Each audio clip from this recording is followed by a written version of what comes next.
Lorsque vous cherchez, si on peut appeler ça chercher, évidemment, lorsque vous cherchez une personne qui pourrait vous correspondre dans votre vie, avec laquelle vous pourriez être heureux, il y a un type de personne que vous devez absolument chercher.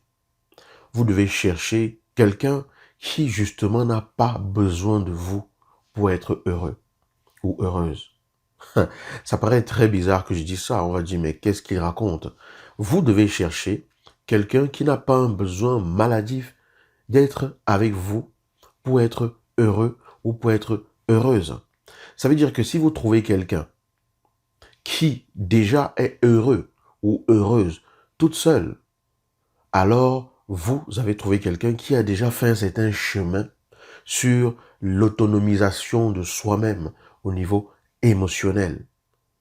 Et on va retourner les choses pour parler de vous maintenant. Pour être sûr que vous allez trouver ce type de personne, et pour être sûr d'ailleurs que vous allez être bien dans votre relation, vous devez vous poser une question. Vous devez vous demander que feriez-vous si justement vous n'aviez pas cette relation? Que feriez-vous si vous ne trouvez justement pas l'amour, comme on dit souvent? Que serait votre vie? Si vous imaginez votre vie à être seul, et que cela vous perturbe, vous torture, vous fait souffrir, vous angoisse au point où vous êtes totalement malade, c'est que la personne que vous cherchez, ce n'est pas la personne qui va vous aimer et que vous allez aimer. Vous cherchez un pansement. Vous cherchez la personne qui va vous guérir de votre souffrance affective. Vous cherchez la personne qui va vous guérir de votre mal-être. Ce n'est pas mauvais en soi, hein. Je ne suis pas en train de dire que c'est mauvais en soi. Mais le risque en cela, c'est que lorsque vous allez trouver une personne qui correspond justement et qui accepte d'être avec vous, vous risquez d'étouffer la personne. Ou peut-être pas. Peut-être que la personne va se trouver dans la position de celle qui fait le pluie et le beau temps dans votre vie et que ça va bien lui correspondre comme ça. Mais la personne risquera à un moment donné de vous manquer de respect, de vous rabaisser. Parce que, inconsciemment, elle n'apprécie pas quelqu'un qui est toujours en train de pleurnicher. Mais il n'y a pas de jugement là-dedans. Ce n'est ni bon ni mauvais.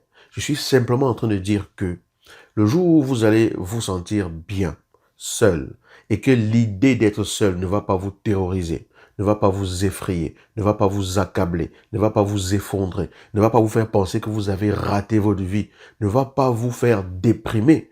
Mais quand en étant seul, vous allez vous sentir bien avec vous-même, vous allez être la tête haute, à l'aise, vaquer à vos occupations, profiter de la vie et tout simplement être dans la fluidité de ce que la vie vous apporte. Quand vous serez dans ces dispositions-là, vous serez vraiment dans la disposition qu'il faut parce que vous serez une personne un peu plus complète. Et là, vous pourrez apporter de votre entièreté à quelqu'un qui vous apportera son entièreté et ensemble, vous serez dans l'union, pas dans la fusion. Parce que quand vous cherchez maladivement un pansement émotionnel, vous cherchez la fusion. Parce que vous allez dissoudre votre identité dans cette personne et elle va faire de vous ce qu'elle veut. Et finalement, vous allez perdre l'identité que vous êtes. C'est une façon imagée de parler, bien sûr. Alors que quand vous êtes une personne complète en elle-même, vous apportez votre force et la personne apporte la sienne et ça crée ce qu'on appelle l'union. L'union, c'est pas la même chose que la fusion. Vous comprenez ce que je veux dire? Donc, deux choses principales, si vous êtes de ceux qui veulent être heureux en amour, qui cherchent l'amour, comme on dit, parce que on m'a demandé de faire une vidéo là-dessus, deux choses fondamentales. Est-ce que lorsque je pense au fait que je serai seul, je suis à l'aise avec cette idée? Est-ce que je suis en souffrance avec cette idée? À moi de savoir où est-ce que j'en suis et ce que je fais. Est-ce que la personne que je recherche est une personne qui, même sans moi, est libre, heureux ou heureuse, même sans moi, arrive à s'épanouir dans sa vie sans en souffrir. Quelqu'un qui n'a pas besoin de moi pour faire son bonheur.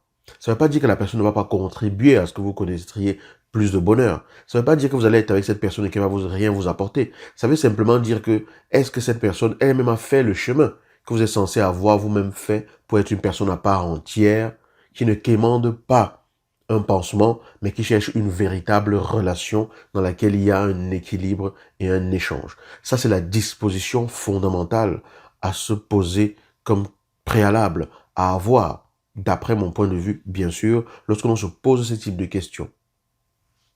Voilà. Voilà ce que je voulais vous apporter aujourd'hui. Est-ce que vous êtes dans cette disposition-là aujourd'hui?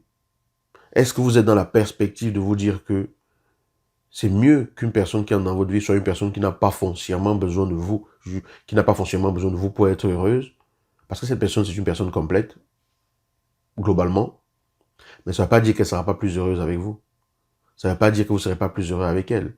Mais étant quelqu'un qui cultive son bonheur au quotidien de façon personnelle, cette personne pourrait être la meilleure candidate ou le meilleur candidat pour cultiver ensemble le jardin du bonheur que vous allez construire ensemble. Ce sont des pistes de réflexion. Ce n'est pas la vérité absolue. C'est une vision de la chose. Ce n'est qu'une porte à travers laquelle vous pouvez entrer et voir ce que cela vous amène à trouver en vous. Je ne suis pas ici pour vous donner une évangile ou vous dire quoi que ce soit que vous devez absolument faire. Je vous propose des portes.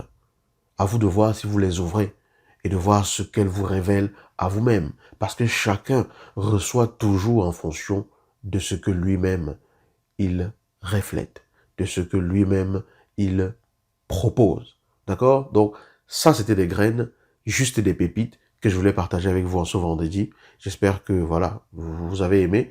Et si c'est le cas, je vais vous demander de partager cette vidéo et je vais vous dire à très bientôt. Ciao.